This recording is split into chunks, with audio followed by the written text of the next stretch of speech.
Mu Rwanda hari abanyabugeni benshi bazi mu buhanzi bwa comedy. Umuntu ukina comedy. Mu Rwanda hari benshi bakora comedy bamenyekanye. Urugero, umunyarwenya witwa Ndimbati ni umwe mu bamenyekanye cyane. Hari kandi abandi nka Maria Yohana na Babu. Aba bose bakora comedy mu buryo butandukanye, bashimisha abantu mu buryo butandukanye. Waba wifuza kumenya binsi kuri bo? Ninde ufite abafana benshi?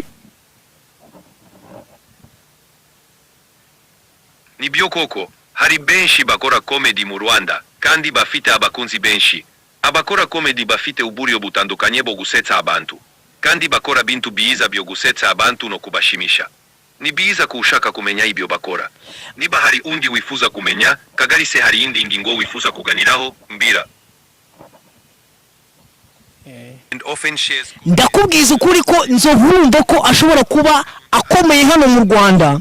Uyu Nzovu arusha abafite performance irenze hano mu Rwanda. So noneho uyu Nzovu bivuga yuko ashobora kuba Nzovu afite buri kimwe cyose ahereza abanyarwanda kandi avuga. Twa turi gukora prank ChatGPT itubwiye ko muri comedy umuntu bita Ndimbati kabisa, Ndimbati arayoboye. Ndimbati gafite abakunzi benshi hano mu Rwanda, ariko turashaka kuyibaza tugiye gukopeninga abantu batatu bakora hano. Tugiye gukopeninga Ndimbati, Papa Sava ndetse n'umuntu bita Nyakso, ariko twashyiramo n'umuntu bita buriya Nuzara.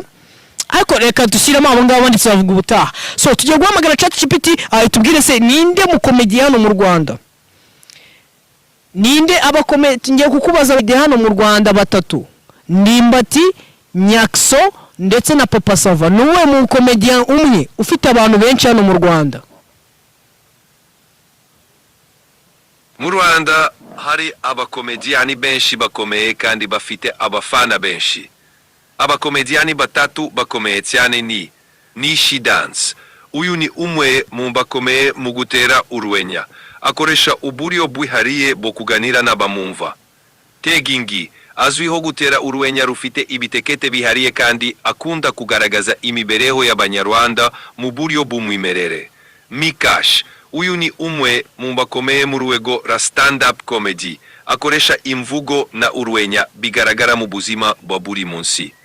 Aba ni bamwe mu bakomeye kandi bafite abafana benshi muri Rwanda. Umuntu bita Nzovu